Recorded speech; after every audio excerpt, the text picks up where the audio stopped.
It's been thought of that our brains do not regenerate. Our brain cells are not renewed. Okay. This is completely false information because the brain cell can regenerate. In fact, it's the rate at which your brain cells regenerate that determines how your cognitive functions going to work or not work as you get older. So today we're going to talk about how to actually increase this regeneration of your nerve cells by a factor of 5x. Okay, now, yes, this research was done in animals, and there's also a lot of research done in humans as well. So, as I go through the list, I want to cover a lot of different things that you can do to increase the size of your brain.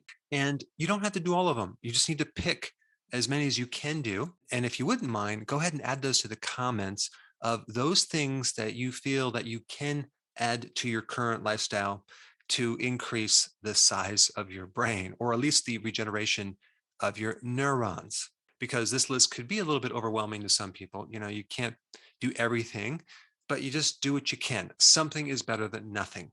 And the general term for a nerve regenerating is called neurogenesis. A lot of this research is done on a part of the brain called the hippocampus. The hippocampus, well, they don't know exactly, but it's involved in the relay of information that's connected to memory, learning, spatial navigation, remember layouts of certain things, problem solving, which you kind of need your memory for problem solving, reasoning, and something else called object in place memory. That's like remembering certain objects in certain environments, like where did I put my keys, etc. Now, realize this: just because you don't remember where you put your keys does not mean you have a problem with your brain. It could be that you just ate poorly the day before. It could be that your blood sugars are not quite correct. If your spouse, a family member, or your parent, or whatever, starts having memory problems, the worst thing you can do is to remind them of that and point that out, because it's almost like the more that you remind someone, like, are you losing your memory? The more they start losing their memory. And even when I was in practice, I would notice this with married couples that would be coming in. Sometimes the spouse would be correcting them if they, said something wrong or pronounced something wrong or forgot something. And I pulled them to the side and I just said, you know what? If they do that again, just kind of ignore it. Okay. And I followed up with them and I found that the person stopped making these mistakes when the person stopped reminding them that they were making these mistakes. So I think what happens if you hyper focus on something, it actually sometimes can make it worse. One thing that's really interesting about the brain, okay, is that if we take a look at the size of the brain and how much it weighs, and we compare that to the rest of the body, it only really makes up like 2% of the whole body weight, yet it requires 20% of the oxygen of the body. 20% of the metabolism of the body is given to the brain. So it's an energy hog. And this is why this first thing I'm going to tell you is so important. Out of all the things you can do to increase the size of the brain and prevent atrophy is regular, consistent exercise. And the type of exercise that would be best is aerobic exercise. And what I mean is getting a lot of oxygen. Now, this is not to say that other types of exercise is not also really good, but if you can also include long walks, for example, or some type of exercise where we can get a lot of oxygen, that would be even better than other types of exercise. But I personally like to mix it up. I do high intensity on certain days. I might do hiking or long walks on other days. That is the most important thing you can do to enhance your brain: regular exercise. On the opposite would be inactivity, right? Not exercising, being inside all day. That would not be good for your brain. The second most important thing for your brain would be fasting. And I'm going to say just like intermittent fasting, but also periodic prolonged fasting. Very potent stimulator of certain factors that help grow your brain and repair the brain function. So you need to be doing 2 meals a day with maybe a fasting period of at least 16 to 17 to 18 hours. Okay. That would be ideal. But if you can do longer, like a 1 meal a day and fast for 23 hours, that would be even better. And this would all depend on your lifestyle and also how much repair that you need to do on the brain, because maybe you have some other issues. But the point is that when you eat too frequently and have these snacks, which is just a killer for a lot of problems, the brain suffers the most. Okay. So this idea that you have to constantly fuel the body or the brain is false information. It does very well when you don't eat so frequently and then periodic prolonged fasts for like maybe 48 hours. The next thing, cold therapy, very potent stimulator of neurogenesis, which is the regrowing of your nerve cells. So that could be an ice bath, that could be in just taking a cold shower. Some of you are not going to do this, but some of you will do it, but it definitely will stimulate the regeneration of the brain. Now, if you combine all three of these, you can look way back in time when we were always starving in the cold and we're constantly exercising to run and chase animals to eat them.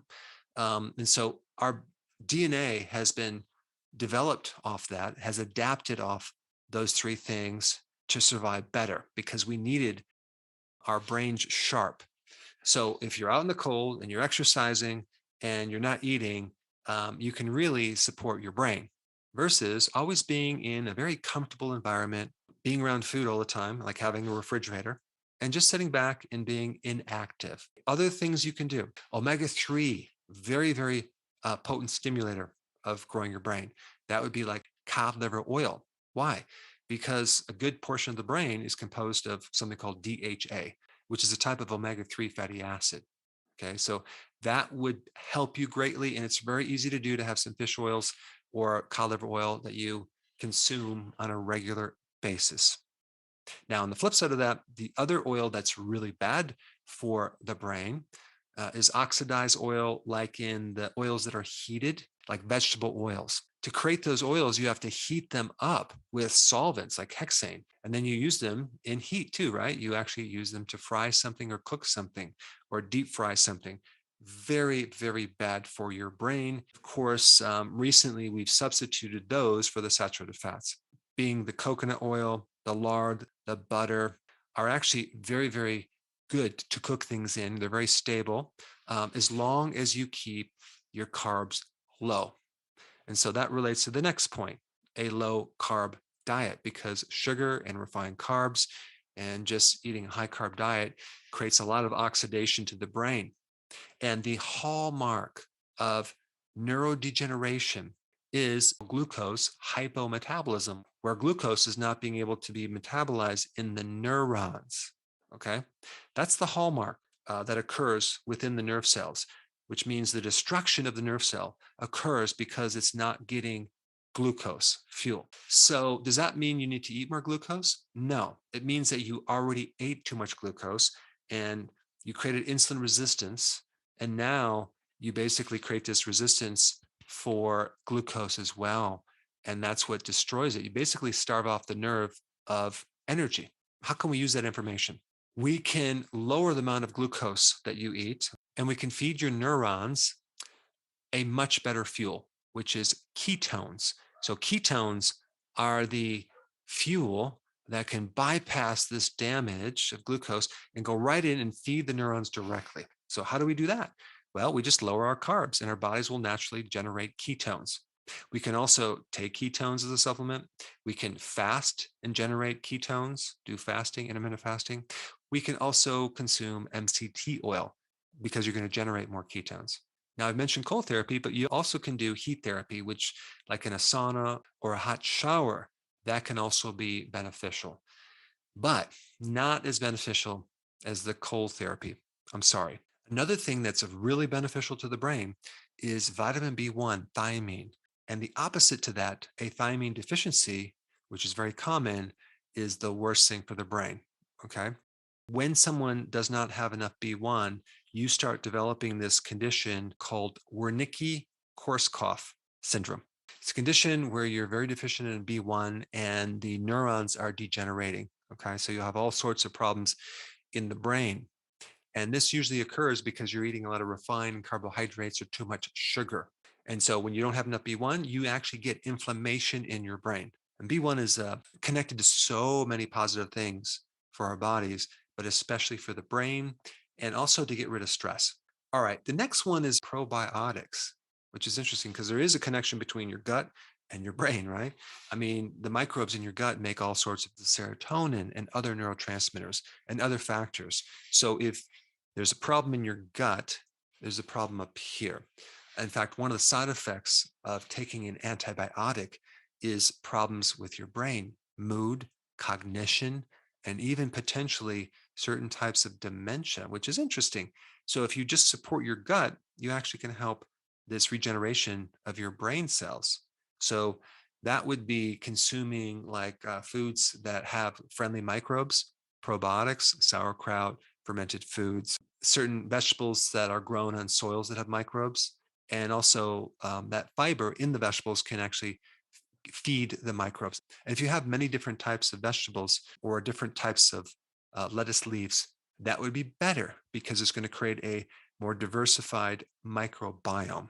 But also, there's another antibiotic, or at least something that was patented as an antibiotic, and that is glyphosate. That's the chemical in the GMO. So that can actually alter our gut microbiome. Another reason why you should have organic type foods. Now, another thing that can actually support your brain is the sun. You're going to get a type of energy called infrared from the sun. Over 50% of the sun's rays is infrared, and it can penetrate through your skull. Okay. And actually, that can increase your melatonin, which can act as an antioxidant to support your brain. But that's interesting. And then also you have the vitamin D from the sun that can also help the brain versus being indoors to all sorts of artificial lights that do not help your brain at all. And then there's also plant-based phytonutrients that are really good for your brain. Quercetin, turmeric, the phytonutrients in green tea. I mean, there's just so many different phytonutrients in so many plants that can help you. And then we also get foods high in choline. Okay. Choline is kind of the raw material for acetylcholine, a really common neurotransmitter in your brain. You need acetylcholine, and that's made out of choline. So, what foods are high in choline? Well, you have egg yolks. Okay. You also have organ meats, fish. Okay. So, all of those are really important for your brain. And then we also have grass fed animal products, right? Grass fed versus grain fed. Grass fed are more anti inflammatory because of the omega 6 to 3 ratios. You want those like 1 to 1. So that's just another point that you want to be aware of when you're consuming animal products. There is a big difference. And then we get to sufficient sleep, not just the number of hours of sleep, but the quality of sleep that you get. Okay, it's very, very important. If you have insomnia and you're living on caffeine and stimulants, it's going to start to affect the regeneration of nerve cells. Now, what about this topic of coffee? Well, too much caffeine can definitely create a problem with your brain. But if you have just a small amount of coffee, it's not going to be a problem, especially since there's polyphenols in the coffee that can support the brain. But excessive amounts of caffeine, if you drink too much, can override that and create a lot of problems. Because if you think about it, when you drink coffee, it does stimulate your cognitive function, right? So overstimulation of that can be damaging. Another really key nutrient for the brain, especially the hippocampus, is zinc. Okay, zinc is involved in different enzymes. If you're deficient in zinc, that can create an atrophy of the hippocampus and affect your cognitive function as well as your mood. Now, since I mentioned this topic of omega 3, like the DHA oils, which is so important in brain health, and it's a real easy thing to implement, I put some more information up with this video right here. You should check it out.